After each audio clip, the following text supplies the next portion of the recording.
Сайн байцгаана уу? Бидний дэнсэ мэдээлж байна. Халзан мөрөгдөө хайрхан бол тахилгатай уулаа. Баруун Монголын Зоригт Баатар Чингүнжав алзан мөрөгдөө хайрхныг баруун нутгаа хамгаалж ард зам өнөө хамгаалж үлдээрээ гэж хүлдээсэн тийм домогтой. Ховд аймгийн Мянгат сумын нутаг дэвсгэр байрлах халзан бүрэгтэй уулын сав газарт худалдаа хөгжлийн банк болон олонний хил занснаар сахал хочид эрдэнүүлгийн өмчлөөр дөрвөн хайгуулын лиценз ашиглаж байжээ. Тэгвэл халзан бүрэгтэй ордыг эрдэнэ төлөвлөрийн 49% эзэмшиж байсан Монголын Цэс корпорацийн гүйцэтгэх захирал Пүрэв Төвшин өөрийн компаниараа дамжуулан эзэмшиж байна. Лиценз эзэмшдэг тус компани саяхан хайгуулын үйл ажиллагаагаа эхлүүлжээ.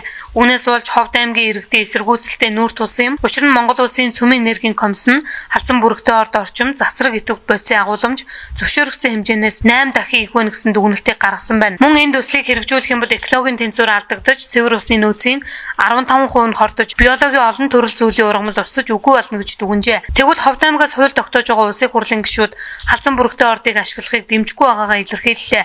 Тэд салбар хариуцсан сайд нарыг нутгийн иргэдийг үл тоож байна гэж буруутгалаа. Ховд аймагт үүсэж байгаа асуудлыг богино хугацаанд шийдэхгүй бол Мянгат сумын жирийн иргэдийн эрүүл мэнд амнаас эрсдэхэд ойрхон байгааг сануулсан юм а.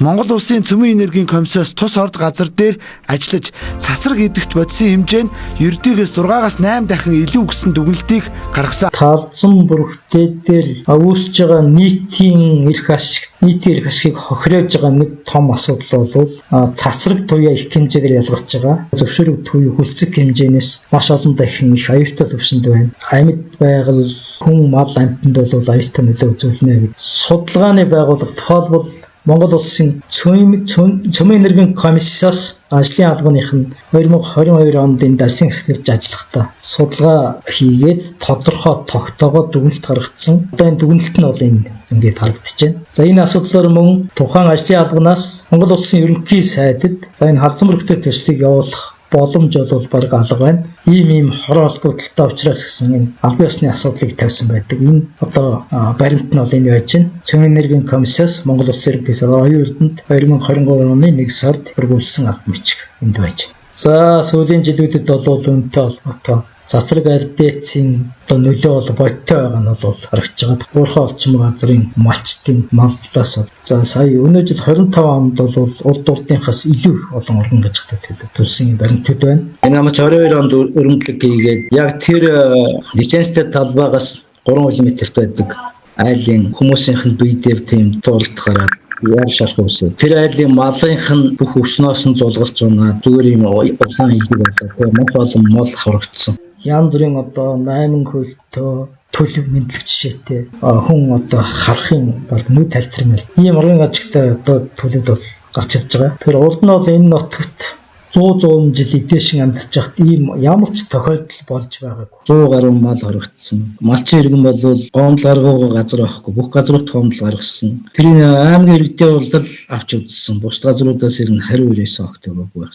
Сумын мал үржлийн албаны мал амжилтын тасгийнхан аймгийн мал амжилтын малын чим очиж үзээд хамуу байна гэж урдсан байдлаар оншилсан байсан. Малчин бол өөрөө энэ бол хамуу биш гэсэн аймгийн мал амжилтын газраас ажлын хэсэг гаргаж шалгаад дээж мэжийг аваад улсын мал амжилтын газрын лабораторид ингээд шинжилгээнд явуулаад шинжилгээний хариулсан чинь тэр бол хамуу биш, хамууны үүсгэгч байхгүй. Цахлаа байж магадгүй гэдэгсэн цахлааны үүсгэгч бас байхгүй. Тэгээд яг ямар шалтгаантай юунаас үүсгэгцээ хүчин бүгд тогтоож чадсангүй гэсэн дүгнэлт гаргасан. Тэгээд тэр лабораторийн шинжилгээний материалууд энэ төр нь бол биднэрт бүгд байж байгаа. За энэ дүгнэлтийг үндэслээд гомдлынхын дагуу аймгийн засгийн тамгын газрын хууль зүйн хэлбэс хөрөнгө оруулалт хөгжлийн бодлогын хэлбцээс тухайн компанид Mongolia National Real Corp компанид шаардлага хургуулсан. Ажлын хэсгийн гаргасан дүгнэлтийн дагуу малчинд үүсэж байгаа хохирол бол танай компани үйл ажиллагаатай холбоотой байх нь тодорхой байгаа учраас энэ тал дээр арга хэмжээ авч хохирлыг нь барагдуулж өгөх гэдэг. Албан бичиг хургуулсан тэгсэл чинь нөгөө компани тэр албан бичгийг бид нэр хүлээж аваагүй гэдэг ингээд улаан цанг хүрдээд 3 жил болж байгаа. Ховд нутаг маань гандаад ан амтнд байхгүй болоод уул уснаа бохирдсон байна. Яг л нөгөө бусад дэлхийн орнуудын бүх түүх энд давтагдчихээн. Бидний өмнө нь үзүүлээд байсан Сахарын цөөл, энэ Америкт болж байгаа урд илсэн цөв, уранд хорцсон газар нутаг ямар байдгүй яг тэрнтэй адилхан харагдаж байна. Энийний ард нэг л компани байгаа, авилгал авсан хэдхэн гишүүн байгаа. Энэ мөнгө хөрөнгө Монголын ард түмэн дээр очихгүй.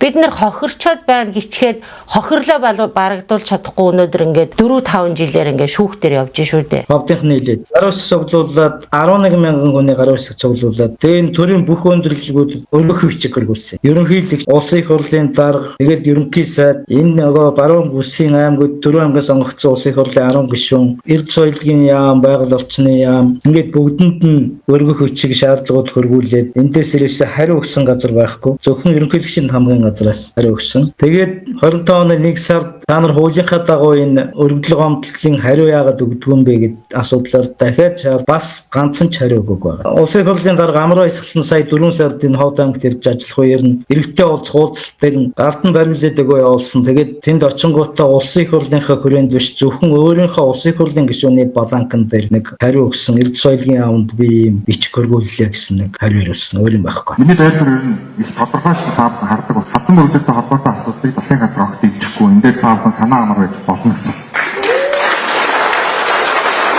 Ажуултар уул уурхай яам гэж эрд соёлыг уул уурхай яам гэж байсан билүү. Амбатар сайд байсан. Засгийн газрын хуралдаан хийгээл яамны сайд дүүргөөгөр зогсоочж байгаа. Тэгэхээр чин манай энэ дээд чатны эрхэм мэдлүүхийн нөхдүүд зогсоо гэх юм бол маш амарх зогсоочж болоод байгаа. Үүнтэй холбоотойгоор сонгуулийн үеэр улс төрийн одоо тухайн үед сонгуульд нэр дэвшижсэн хүмүүс ирээд ард түмэнд амлсан байгаа. Халзан бүрэгдээ ухуулахгүй хэмээн шийдсэн байд. Эндээс харахаар тэр Монгол улсад үйлчилж байгаа хууль дүрмж хамаагүй зөвхөн хин нэгэн эрх мэдэлтэн хаа гэвэл хаадаг, нээ гэвэл нээдэг.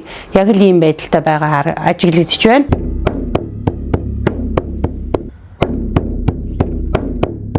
Энэ экологи байгаль орчин талаас нь энэ нөгөө харамс нуур түүний орчин газар бас харамс нуурын тус хамгаалтай газар. Тэгээ харамс нуураас чинь энэ халзан бүрхтэн одоо энэ яг лиценз аваад талбай чинь 12 км л. Голоосын нөгөө Арансарын конвенц гэдэг конвенцэд орсон газар шүү дээ. Нөгөө биологийн төрөл зүйлийг нь хамгаалах. За сая 22 онд болохоор нөгөө дэлхийн шин мандлын сүлжээ гэдэгт бас бүртгэгдсэн. Тухайн компанид за байгаль орчинд нөлөөлөх байдлын ерөнхий үнэлгээ гэдэг юм. Одоо төрийн захиргааны төв байгууллагаар хийлгэж дүгнэлт гаргуулахдаа 2010 11-12 оны үед ерөнхий үнэлгээ хийгдэж дүгнэлт гарсан байдаг. Тэгэхдээ тухайн орчинд түүх соёлын үйл хөдлөх дурсгал огт байхгүй гэдэг ингээд шинжлэх ухааны академийн судлаачдаар дүгнэлт гаргуулсан байсан. Гэтэл 2022-23 онд за хөндлөнгийн одоо судлаачд байгууллагууд Ховд аймгийн соёлын үеийн судлаачид энд судалгаа хийгээд үзэхэд соёлын үеийн үйл хөдлөх дурсгалууд илэрсэн. 6-7 соёлын үеийн үйл хөдлөх дурсгалууд илрээд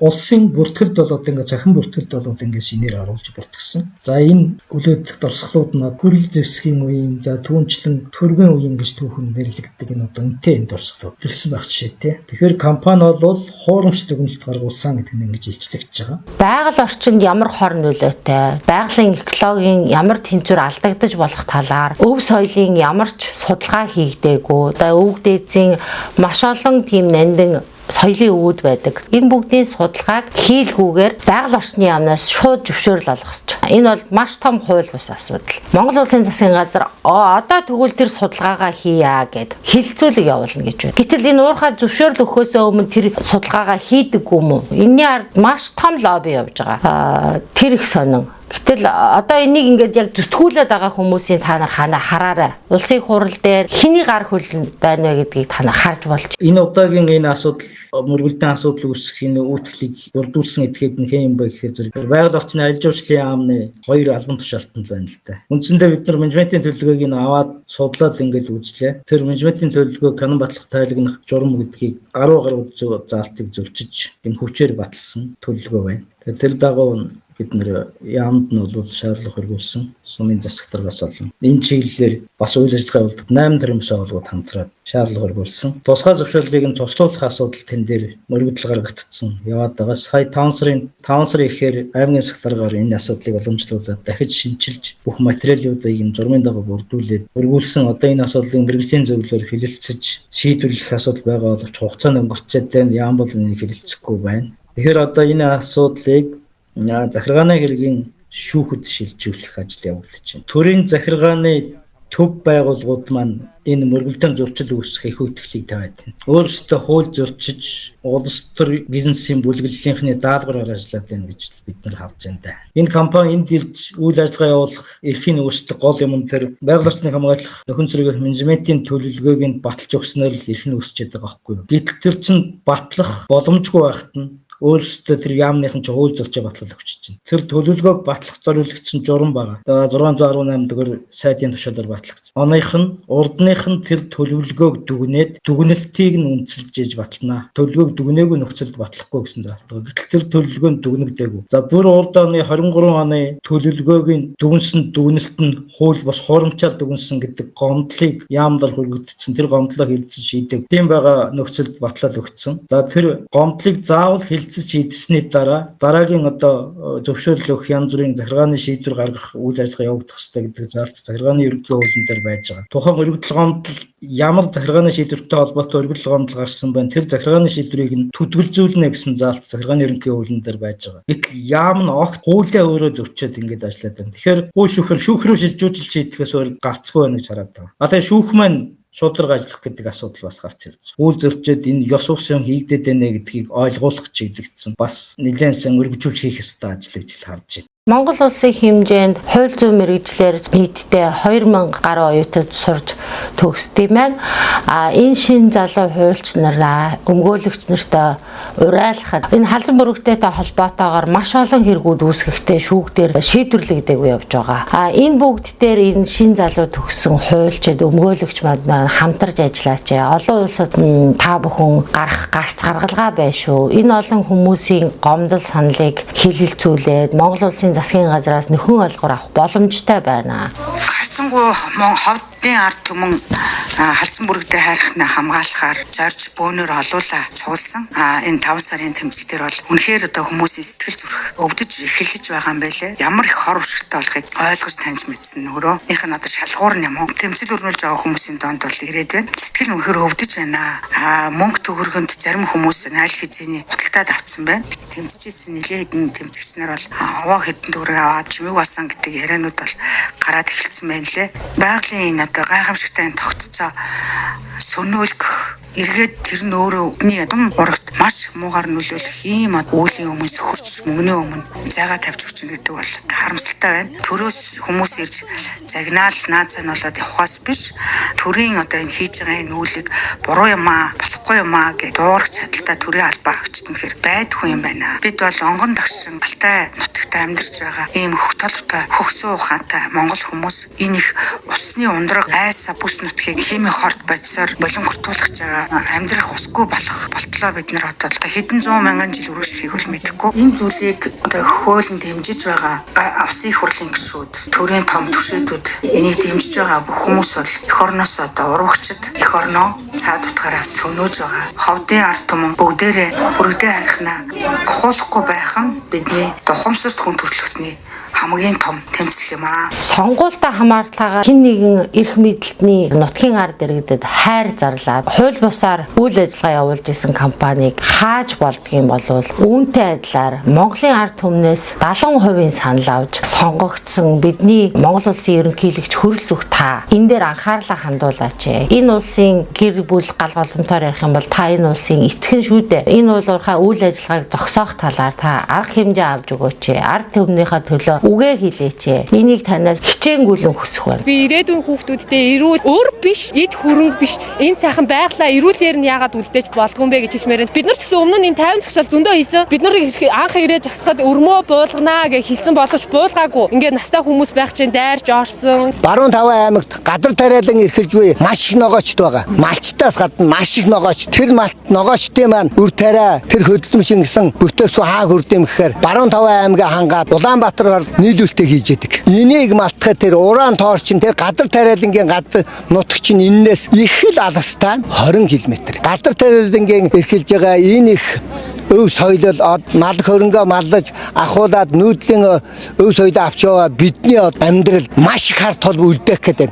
Энэ нутагтаа бид нэр 50 жилээр 100 жилээр өр хүүхдүүдэд бүтнээр нь авч үлдээж өр хүүхдүүдэд өвлөлийн үлдээхийн төлөө одоо бид ингэж сэмцэж явж штэ. Ховд аймгаас Монгол улсны хүнсний зах зээлд жилдээ 46.5 тэрбум төгрөгийн хүнсний ногоо нийлүүлдэг. Энэ бүс нутаг цацраг идэвхт бодисд хордвол зөвхөн 1000 цөм төдийгүй Монгол улсын үндэсний аюулгүй байдалд нөлөөлнө гэж тариаланчид нутгийн иргэд үзэж байгаажээ. Энээс болоод байгаль дэлхийг бүх юм өөрчлөгдөж штэ. Засгийн газар болон Монгол улсын ерөнхийлөгчийн ерөнхийлөгчийн хамгийн газар, улсын их хурл одоо бид нэр хатуу шаардлага тавьж байна ард түмний.